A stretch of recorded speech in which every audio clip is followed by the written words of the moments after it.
আমরা তো যাকাত দিই ভিন্ন ভিন্ন ভাবে, ব্যক্তিগত ব্যক্তিগত। সম্মিলিত যাকাত দিলে কিন্তু গরিব থাকবে না। সম্মিলিত যাকাত সব যদি এক জায়গায় আসতো, আমার মনে হয় কালুসানগরের এই জায়গায়, আমাদের অন্তত কালুসানগরের কথা বলছি, যত বন্দার উপর যাকাত ফরজ হয়েছে সব যাকাত যদি এক জায়গায় আসতো, কয়েক কোটি টাকা যাকাতের ফান্ড হতো এক বছর, কয়েক কোটি ফান্ড হতো। তো কয়েক কোটি বাদ দেন, 1 কোটি টাকাও যদি যাকাত আপনি এক বছরে যদি সম্মিলিতভাবে যাকাত দেন, অন্তত 20টা পরিবার কি স্বাবলম্বী করে দেওয়া যায় না? 20টা পরিবারকে লাইন করে দেওয়া যায় 5 লক্ষ টাকা করে করে।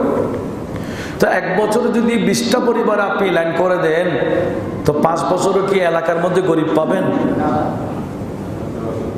আমরা তো এইভাবে যাকাত দিই না। আমরা যাকাত দিই 5 টাকা, 10 টাকা, 20 টাকা, 100 টাকা, 1000 টাকা, 5000 টাকা, বাস বাজার করে বাড়িতে আবার ফকির ফকির। যাকাতের সিস্টেম হচ্ছে সম্মিলিতভাবে। আমার নবীজি যেভাবে আদায় করে একটা বায়তুল মাল ফান্ড করেছেন, প্রত্যেকটা জায়গায় জায়গায় আসলে যাকাতের ফান্ড করা দরকার। অন্তত আমরা যদি চেষ্টা করতাম পারতাম, কিন্তু আমরা চাই না আরেকজন গরিব গরিব এটা ধনী হয়ে যায়। এটা আমাদের মনমানসিকতা। আরেকজন গরিব এটা ধনী হয়ে গেলে এটা আমাদের সহ্য হয় না, সমস্যা সেখানে। मेरे कमली वाले की शान ही निराली है, दू जहां का दाता। যাকাত বিশেষ করে প্রতি বছরের মাথায় মাথায় যে যাকাত দিতে হয়, এই যাকাত কেন দিব?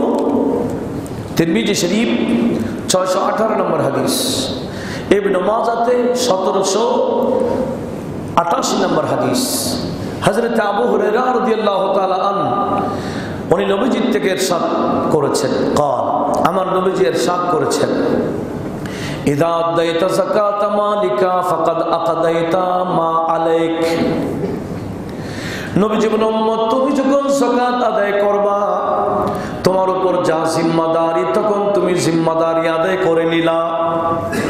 তো যাকাত কতটুকু ফরজ, কখন ফরজ হয়?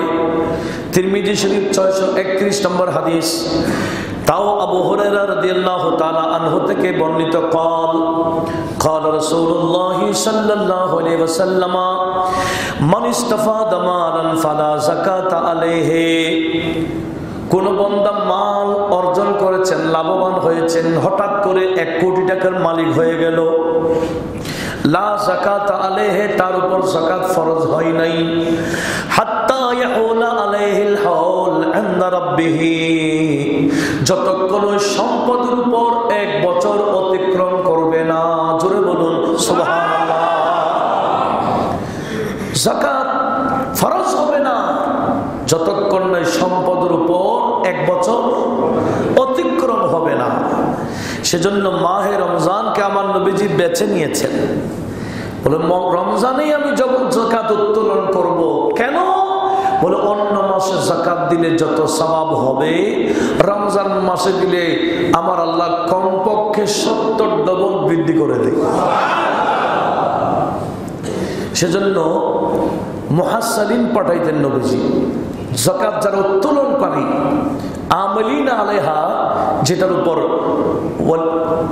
কোরআনে পাকের আয়াত নাযিল হয়েছে, যারা সদকা উসুল করতেন, এনাদেরকে আমার নবীজি পাঠাতেন মাহে রমজানুল মুবারকে। এটা প্রতি বছরের মাথায় মাথায় 1 বছর অতিক্রম করত, আর যাকাত আমার নবীজি উত্তোলন করতেন। আর কোন বান্দার উপর যাকাত ফরজ হয়েছে কিন্তু যাকাত দেয় নাই, হযরত আব্দুল্লাহ ইবনে মাসউদ রাদিয়াল্লাহু তাআলা ইমামে তাবরানী আল মুজমাল কবির 10তম খণ্ড 103 নম্বর পৃষ্ঠায় নোট করেছেন। হযরত আব্দুল্লাহ ইবনে মাসউদ সাহাবীদের মধ্যে বিখ্যাত মুফতি, উনি বলেন, আমাদের নবীজি আমাদেরকে হুকুম দিয়েছেন। কেন? কি ব্যাপারে? বলে আমারনা বিইকামাতিস সালাত ওয়া ইতাইস যাকাত। আল্লাহ আমাদেরকে হুকুম দিয়েছেন নামাজ কায়েম করার জন্য, যাকাত আদায় করার জন্য। কেন? মাল্লাম ইউযাক্কি ফালা সালাত লাহু, যে বান্দা যাকাত আদায় করলো না, যাকাত ফরজ হয়ে যাওয়ার পরেও ওই বান্দার নামাজ পড়লেও আমার আল্লাহর দরবারে নামাজ কবুল হবে না। জোরে বলুন নাউজুবিল্লাহ। যাকাত ফরজ, যাকাত আদায় করে নাই কিন্তু নামাজ পড়েছে, বলে ফালা সালাত লাহু, আমার আল্লাহর দরবারে তার নামাজ কবুল হবে না। সেজন্য যাকাত কতটুকু টাকা থাকলে, কতটুকু সম্পদ থাকলে ফরজ হয়। আমরা তো শুধু একটা দিকে আরেকটা দেখি না, বলে সবগুলি স্বর্ণ এবং সেই পরিমাণ সম্পদ। কিন্তু নবীজি আরেকটা বলেছেন, চাঁদির কথা বলেছেন, রূপার কথা বলেছেন, সেটা আর বলি না। স্বর্ণের কথা বলি, রূপার কথা বলি না। যখন 7.5 তোলা স্বর্ণের দাম যত, 52.5 তোলা চাঁদির দামও তত ছিল।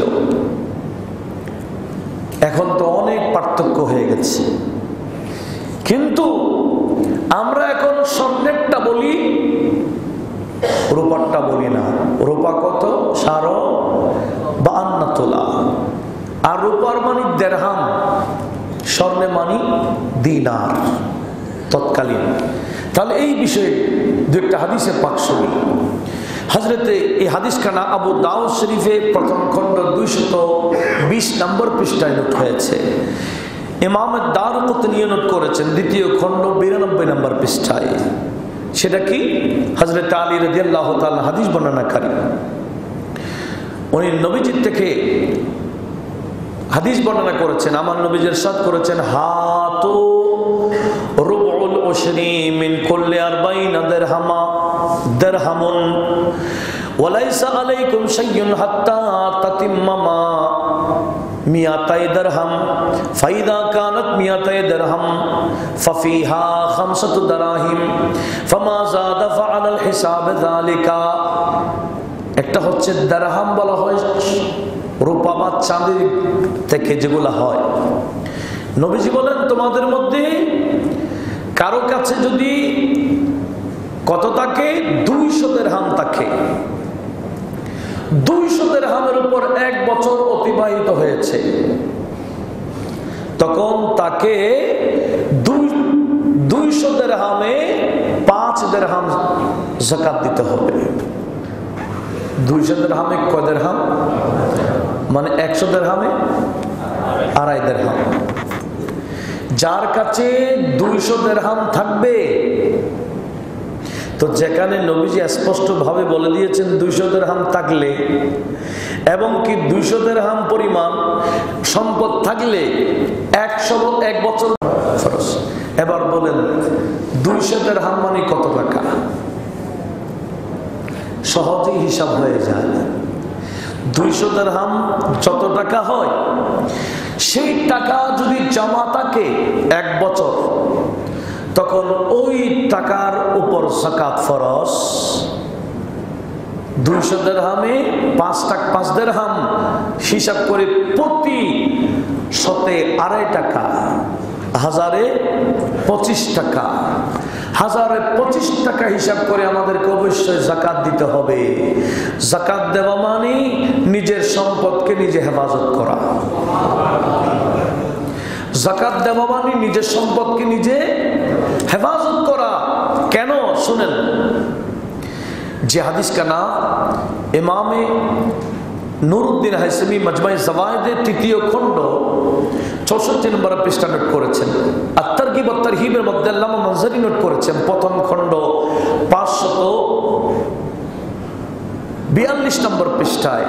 আল্লামা সুয়ুতি নোট করেছেন আল জামিয়া সগীরে। হযরত আয়েশা সিদ্দিকা রাদিয়াল্লাহু তাআলা আনহা এই হাদিস বর্ণনা করেছেন। قالت قال رسول الله صلى الله عليه وسلم ما خالطت الصدقة أو مال الزكاة مالا إلا أفسدته।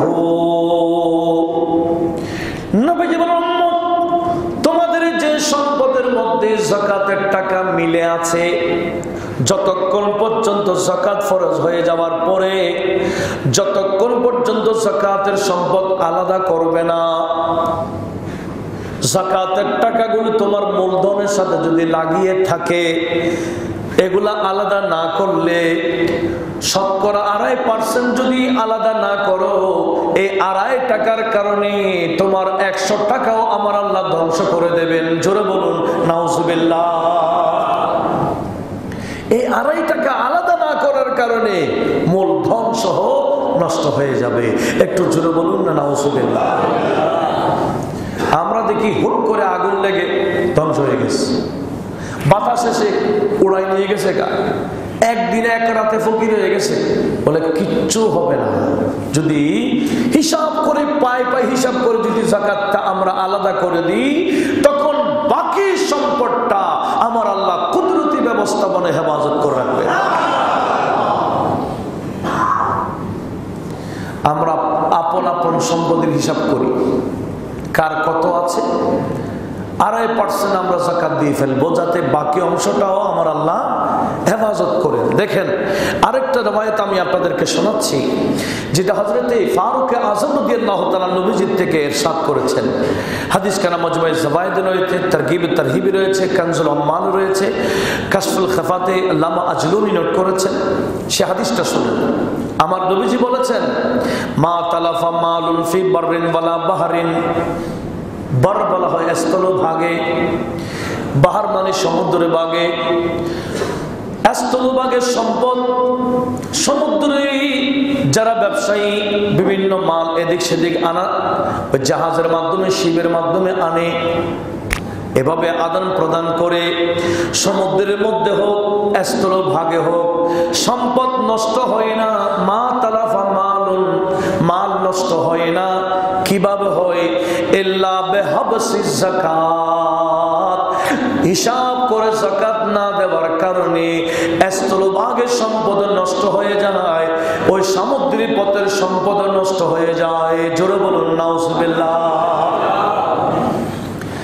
আপনি বড় ব্যবসায়ী, শিবের ব্যবসা করেন, আপনি চায়না থেকে মাল আনেন, বিভিন্ন দেশ থেকে মাল আনেন, ইন্ডিয়া থেকে মাল আনেন, অমুক থেকে মাল আনেন, আপনার মালগুলা শিবে করে আসে।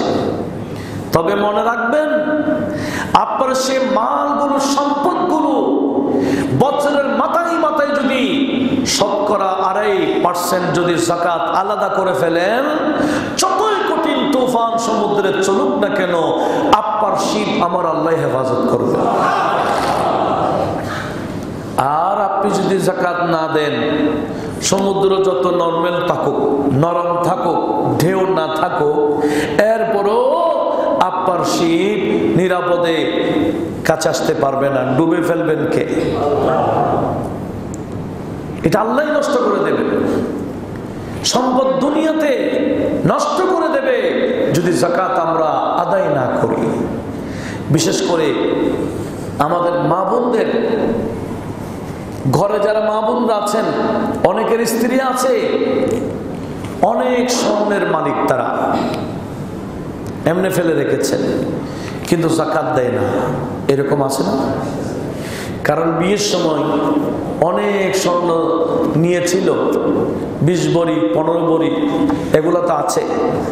এগুলো যদি প্রতি বছর যাকাত না দেয়, অবস্থা কি হবে একটু শুনুন। আবু দাউদ শরীফ প্রথম খণ্ড 218 নম্বর পৃষ্ঠায় এই হাদিস কেন আসছে? হযরতে আমর ইবনে শুআয়ব ওনার আব্বা ওনার দাদার থেকে রিওয়ায়াত করেছেন কি, যে আন্না ইমরাতান আতাত রাসূলুল্লাহি সাল্লাল্লাহু আলাইহি ওয়াসাল্লাম ওয়া মাহা ইবনাতুল্লাহা ওয়া ফি ইয়াদা ইবনাতিহা مسكتان غليظتان من ذهب فقال لها أتؤتين زكاة هذا قالت لا قال أيصادرك الله بهما يوم القيامة سوارين من نار فألتقهما إلى النبي صلى الله عليه وسلم وقالت هما لله ولرسوله جرب سبحان الله। এটা সাহাসিত্তার অন্যতম কিতাব আবু দাউদ শরীফ। এক নারী আসছিলেন নবীজির দরবারে, তার এক মেয়ে আসছিল, ওই মহিলার সাথে তার মেয়ে ছিল, আর তার মেয়ের হাতে 2টা চুড়ি ছিল, গলিজাতান, মোটা মোটা স্বর্ণের চুড়ি, মিন যাহাব, স্বর্ণের মোটা মোটা 2টা চুড়ি ছিল তার হাতে। তো নবীজি বলে আতুতিনা যাকাত হাযা, এই মহিলা তোমার মোটা মোটা যাচ্ছে, এগুলো যাকাত আদায় করছি না? আল্লাহ, ওই মেয়ে বলেছে, না ইয়া রাসূলুল্লাহ, যাকাত তো আদায় করি নাই, এমনি লাগাইছি। তো নবীজি বলেন, তুমি কি পছন্দ করো আজকে তুমি স্বর্ণের চুড়ি পরেছো, যাকাত দাও নাই?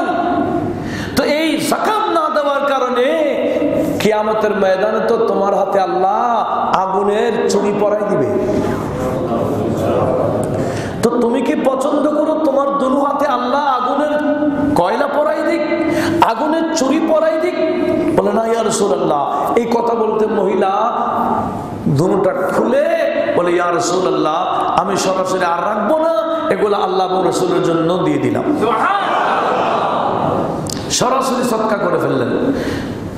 অতটুকু তো দেওয়ার দরকার না, যা প্রয়োজন কত হিসাব করে যত টাকা আসবে তত টাকা হিসাব করে 1025 টাকা হিসাব করে প্রতিটা নারীর যদি যাকাত না দেয়, যারা স্বর্ণ ব্যবহার করে স্বর্ণের যাকাত দেয় না, এগুলো সব কয়লা হয়ে যাবে। তো কয়লা হয়ে কি হবে? আমার আল্লাহ বলে, ইন্নাল্লাযীনা ইয়াকনিজুনা আয-যাহাবা ওয়াল ফিদ্দা ওয়া লা ইউনফিকুনাহা ফী সাবিলিল্লাহ ফাবাশশিরহুম বিআযাবিন আলীম। ইয়া রাসূলুল্লাহ, যারা যাকাত দিচ্ছে না, যে সমস্ত নারী পুরুষ এই স্বর্ণ চাঁদি জমা করে কিন্তু যাকাত দেয় না, এটা সূরা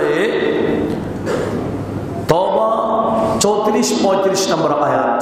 আমার আল্লাহ কি বলছেন? যারা যাকাত দেয় না, জমা করে, তো আপনি তাদেরকে আযাবে আলীম, কষ্টদায়ক আযাবের কথা শোনাই দেন।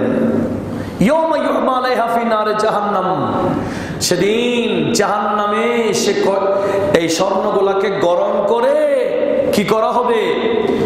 ফাতুকুয়া বিহা, সেই স্বর্ণগুলা কয়লা বানিয়ে দাগ দেওয়া হবে। জিবাহুহুম, তাদের কুফালে, ওয়া জুনুহুম, তাদের পার্শ্বে, ওয়া সুহুরুহুম, তাদের পিঠে, পিঠে, পার্শ্বে, কুফালে, শরীরের মধ্যে সেই কয়লা দিয়ে দাগ দেওয়া হবে যদি যাকাত আদায় না করা হয়। একটু জোরে বলুন না নাউজুবিল্লাহ।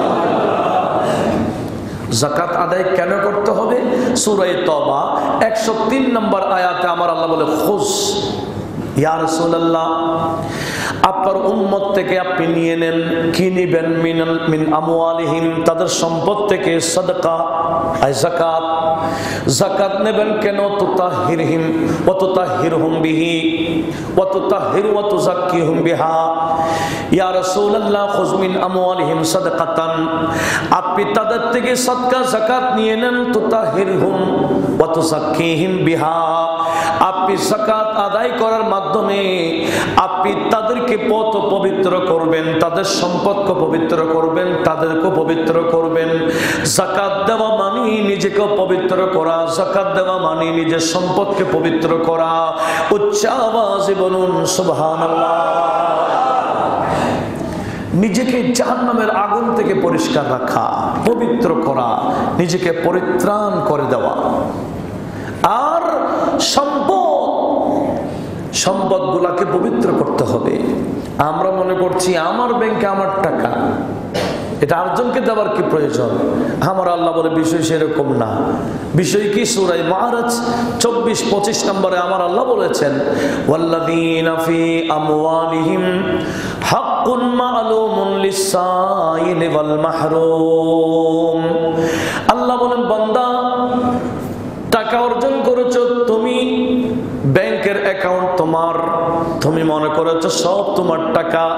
না না, ফিহি আমওয়ালিহিম, তাদের সম্পদে রয়েছে হাক্কুন মা'লুমুন, নির্দিষ্ট একটা অংশ, লিসাইলে ওয়াল মাহরুম, যারা ভিক্ষুক এবং বঞ্চিত তাদের হক। আমার অ্যাকাউন্টে ভিক্ষুকের হক রয়ে গেছে, আমার সম্পদে ভিক্ষুকের হক রয়ে গেছে, প্রতি 1000-এ 25 টাকা করে করে, যতক্ষণ পর্যন্ত প্রতি লাখে 2500 টাকা, প্রতি লাখে 2500 টাকা আমি আলাদা করে গরিবের হাতে গরিবের হক দিয়ে দিব না, ততক্ষণ পর্যন্ত 1 লক্ষ টাকা এটা নিরাপদে থাকবে না। আমরা যদি আমাদের সম্পদগুলো নিরাপদে রাখতে চাই, তাহলে অবশ্যই যাকাত দিতে হবে। কত? 7.5 তোলা স্বর্ণের উপর ধরে রাখিয়েন না, ওই চাঁদের হিসেবেও করিয়েন। 52.5 তোলা চাঁদের দাম যত হয় তত টাকা যদি জমা থাকে 1 বছর, ওটার উপর যাকাত আসবে। হিসাব করে দেখেন, যাকাত দেওয়া মানে কমে যাওয়া নয়। যাকাতের এক অর্থ হচ্ছে বৃদ্ধি হওয়া। যাকাত দিলেই আমার আল্লাহ সম্পদ বাড়াই দেয়। আপনি চিন্তা করতে পারেন এই লকডাউনে কিভাবে বাড়াবে। হ্যাঁ, লকডাউন গত বছরও ছিল, এই বছরও ছিল। দেখেন তো সম্পদ কি কমেছে না বাড়ছে? যারা যাকাত দিয়েছেন অবশ্যই কিভাবে বেড়ে ফেলেছেন আমার আল্লাহ, তো বন্ধ ঠের পাবে না, এটা আল্লাহই ব্যবস্থা করে দিবেন। সেজন্য এই যাকাতের হকদার যারা গরিব মিসকিন, বিশেষ করে নিকটতম আত্মীয়কে দিলে আমার নবী বলেন সওয়াব ডবল হবে। যাকাত দেওয়ার সওয়াবও পাবে, আত্মীয়তার বন্ধনের বিষয়টা পেয়ে যাবে। সেজন্য যাকাত দান করার ক্ষেত্রে আগে থাকবে কারা? নিকটতম আত্মীয়। নিকটতম আত্মীয়, পাড়া প্রতিবেশী, এদের হক আলাদা, এটা কিন্তু তাদের হক 1 নম্বরে। আর যাকাত আমি বারবার বলি, আমরা তো যাকাত দিই ভিন্ন ভিন্ন ভাবে, ব্যক্তিগত সম্মিলিত যাকাত দিলে কিন্তু গরিব থাকবে না। সম্মিলিত যাকাত সব যদি এক জায়গায় আসতো, আমার মনে হয় কালুসানগরের এই জায়গায়, আমাদের অন্তত কালুসানগরের কথা বলছি, যত বন্দার উপর যাকাত ফরজ হয়েছে সব যাকাত যদি এক জায়গায় আসতো, কয়েক কোটি টাকা যাকাতের ফান্ড হতো 1 বছরে। কয়েক কোটি, লাখ কোটি না, কয়েক কোটি হতো। শুধু কালুসানগরের যাকাত যদি এক জায়গায় আসে, কয়েক কোটি ফান্ড হতো। তো কয়েক কোটি বাদ দেন, 1 কোটি টাকাও যদি যাকাত আপনি 1 বছরে যদি সম্মিলিতভাবে যাকাত দেন, অন্তত 20টা পরিবারকে স্বাবলম্বী করে দেওয়া যায় না? 20টা পরিবারকে লাইন করে দেওয়া যায় 5 লক্ষ টাকা করে। তো 1 বছরে যদি 20টা পরিবার আপনি লাইন করে দেন, তো 5 বছরে কি এলাকার মধ্যে গরিব পাবেন? আমরা তো এইভাবে যাকাত দিই না। আমরা যাকাত দিই 5 টাকা, 10 টাকা, 20 টাকা, 100 টাকা, 1000 টাকা, 5000 টাকা, বাস বাজার করে বাড়িতে আবার ফকির ন। যাকাতের সিস্টেম হচ্ছে সম্মিলিতভাবে আমার নবীজি যেভাবে আদায় করে একটা বায়তুল মাল ফান্ড করেছেন, প্রত্যেকটা জায়গায় জায়গায় আসলে যাকাতের ফান্ড করা দরকার। অন্তত আমরা যদি চেষ্টা করতাম পারতাম, কিন্তু আমরা চাই না আরেকজন গরিব এটা ধনী হয়ে যায়। এটা আমাদের মনমানসিকতা। আরেকজন গরিব এটা ধনী হয়ে গেলে এটা আমাদের সহ্য হয় না, সমস্যা সেখানে। আল্লাহ পাক সুবহানাহু ওয়া তাআলা আমাদের এই দুনিয়া, পার্থিব দুনিয়া কিছুদিনের জন্য আসছি। এই যে করোনা দেখতেছেন, গত বছর এস আলমের বড় ভাই না ছোট ভাই মারা গেছিলেন, হাজার হাজার কোটি টাকা থেকে লাভ কি হলো? চলে গেছে। হাজার হাজার কোটি টাকা দুনিয়াতে রেখে কবরে চলে গেছে, লাভ কি হলো? ক্ষতি ছাড়া তো লাভ হয় নাই। তো আমরা কিছুদিনের জন্য দুনিয়াতে আসছি, এই আখিরাতে স্থায়ী শান্তি যাতে আমরা অর্জন করতে পারি, অন্তত এই ব্যবস্থা যদি আমরা করে ফেলতে পারি, যারা যেখানে আছি আপন আপন জায়গায় যদি সম্মিলিতভাবে যাকাত প্রদান করি, তখন দরিদ্রতা মোচন করবার বড় একটা সুযোগ হবে। আমি অনুরোধ জানালাম এই বিষয়ে পারেন কিনা একটু দেখেন। বিশেষ করে ইয়াং জেনারেশন ভাইরা, আপনারা একটু উঠুন, মুরব্বীরা আপনাদেরকে সহযোগিতা করবেন। একটু পদক্ষেপ নিয়ে দেখুন, অন্তত একটা ফান্ড করে আমরা দরিদ্রতা বছরে 10টা পরিবার আমরা লাইন করে দিতে পারি কিনা দেখি। আল্লাহ পাক সুবহানাহু ওয়া তাআলা আমাদেরকে এভাবে এগিয়ে যাওয়ার তৌফিক দান করুন।